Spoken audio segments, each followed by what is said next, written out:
Entschuldigung, Baron. Gabriel Knight ist hier, c'est Suzanne. Lassen Sie bitte ihn herein.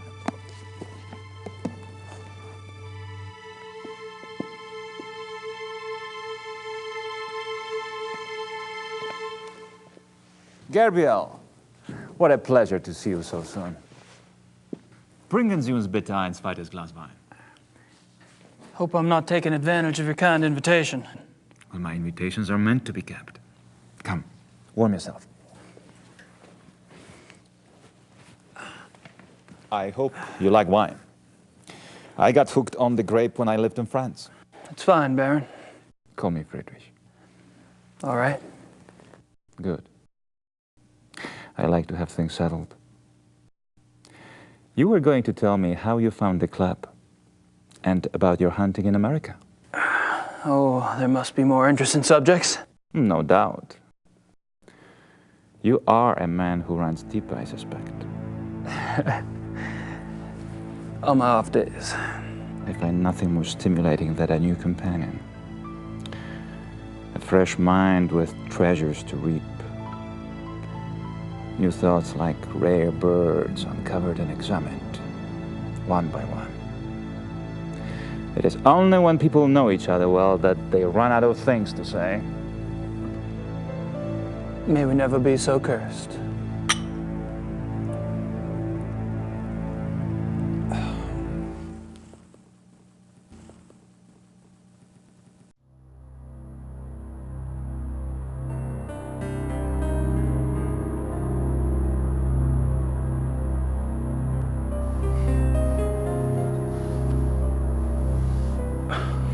That's a great mask. Mind if I take a look? Be my guest.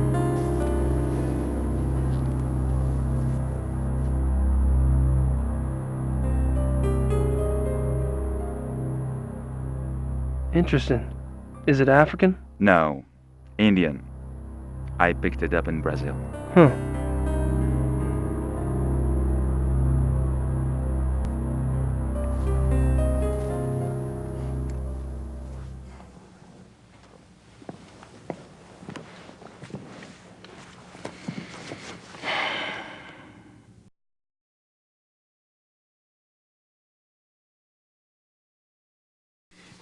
Are you from Munich originally? No, I was raised abroad. But both of my parents had deep Bavarian roots. Really? Where abroad? All over. France, England, South America, North America. I love to travel.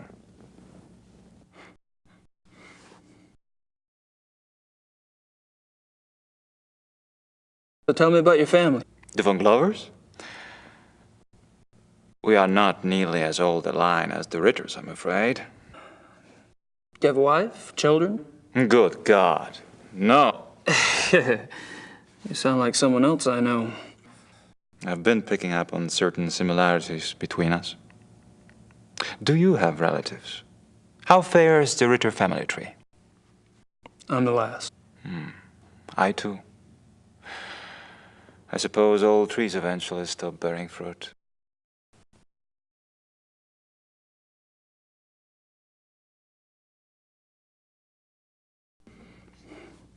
How'd you end up here? My circumstances were probably not much different than your own. I wanted to return to the land of my ancestors, and so I did. Which reminds me, you were going to tell me how the Ritter family ended up in America. My grandfather. He left the family and went to New Orleans. But you chose to return to the family. Why? If you want to know the truth, I didn't have a hell of a lot of choice. Yes. I understand.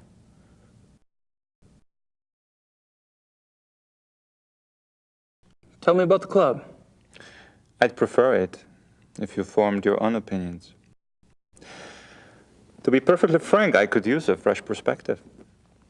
That's one reason why I invited you to join us.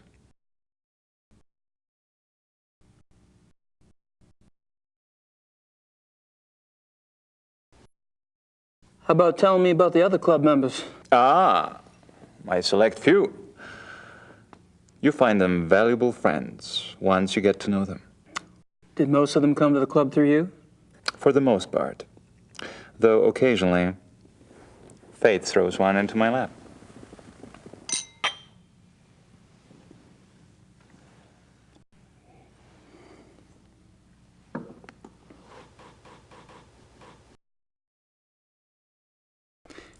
All of the men at the club are from wealthy German families, I gather.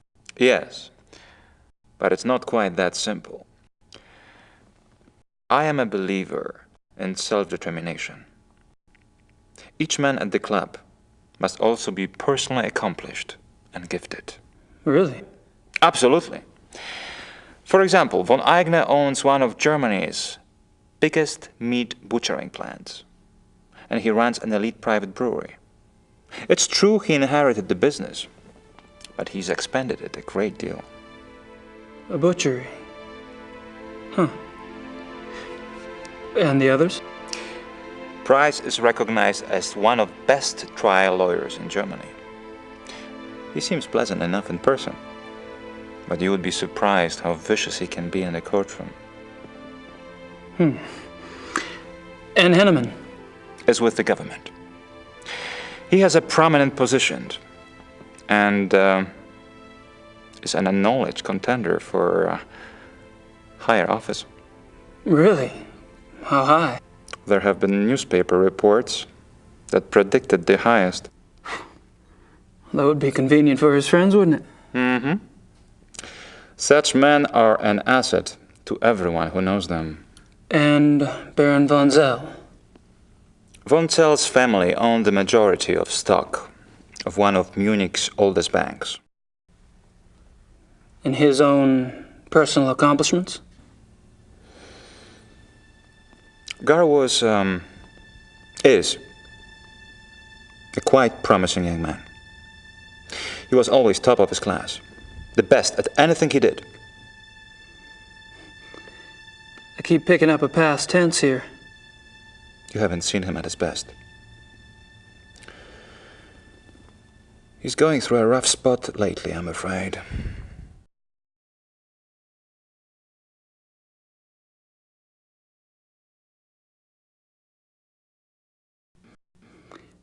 There's something about the club I don't quite understand. Yes? I get the feeling you're not your average, ordinary hunting club. No? Well, that room in the basement, for instance. I gather you've been exploring. Well, the door was open. It doesn't matter. You are right. Yes. Die Königlich-Bayerische Hofjagdloge is more than just a hunting club. We share certain philosophical beliefs as well.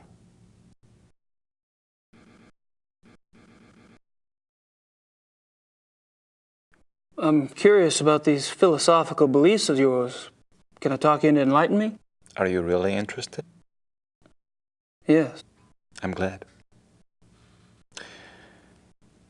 You seem to be the sort of man who would appreciate our way of thinking.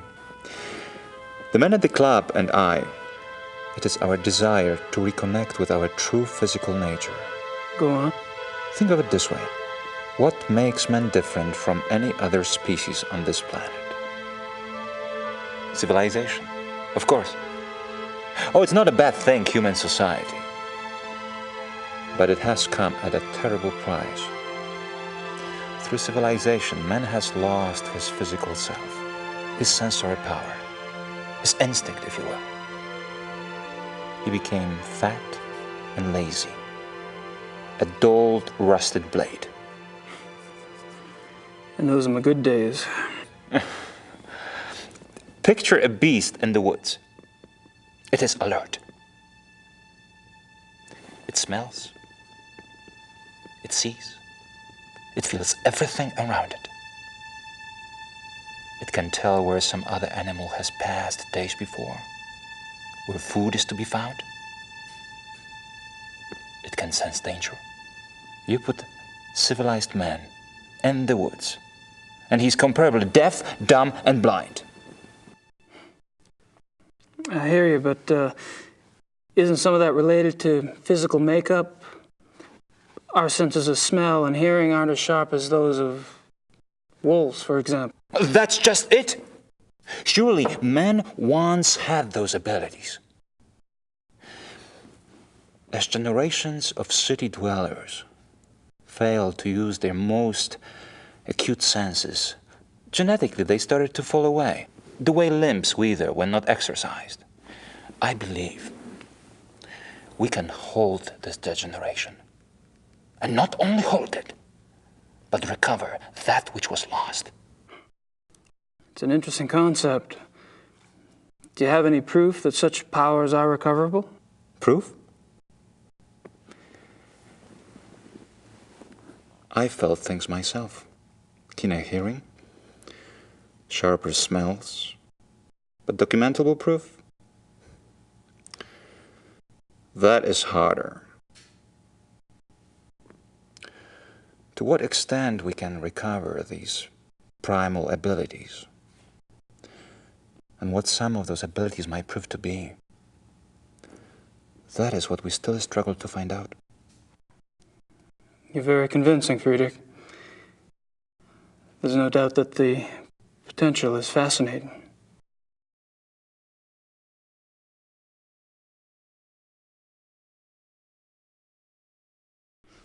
How does one go about trying to get back in touch with one's physical self? Does it have something to do with hunting? You are right. That's part of it, yes. Man is, or was, a predator. But unfortunately, he was too smart for his own good. He figured out how to raise his prey in pens. Hunting helps us get back in touch with our predator soul. Do you? Get back in touch with your predator soul? Some of us have been more successful at tapping into that than others.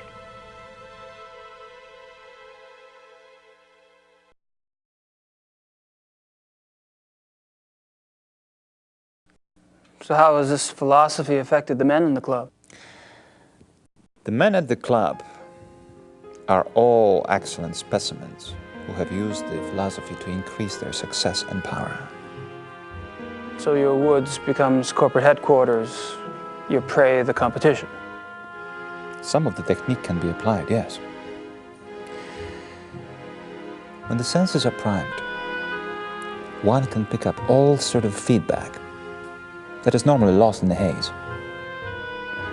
Speaking hypothetically, do you think it would be possible to take this philosophy too far? Funny that should occur to you so quickly. It hadn't occurred to me for the longest time. I hope not.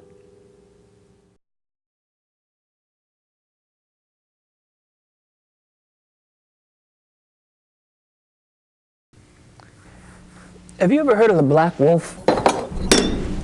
I'm so sorry. It's all right. Gunther! Würden Sie das bitte reinigen? You barely got me. Are you all right? Yeah.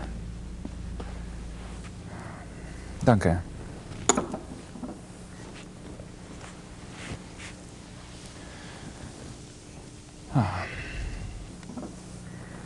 I feel so clumsy. Danke, Gunther. What was it you asked again?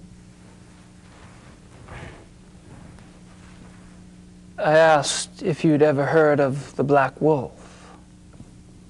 Of course, you did. I suppose you just startled me. These killings in the papers, they've really got me derailed. Any particular reason?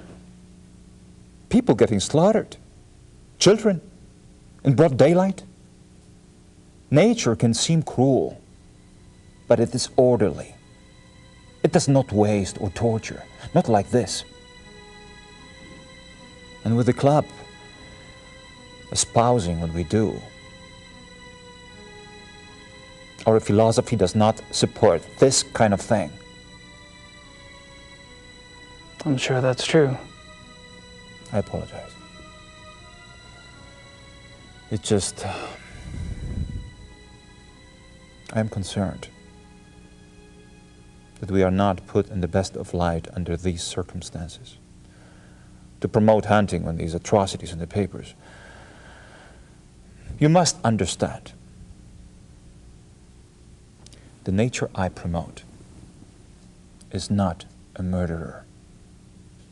When a healthy beast kills, it takes only what it needs to survive, and it does so respectfully. It is only the man who is capable of such a pointless slaughter.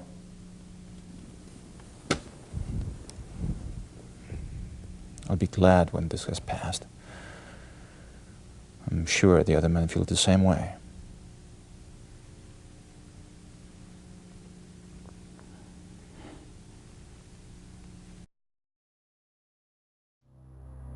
I'm not sure what else to say.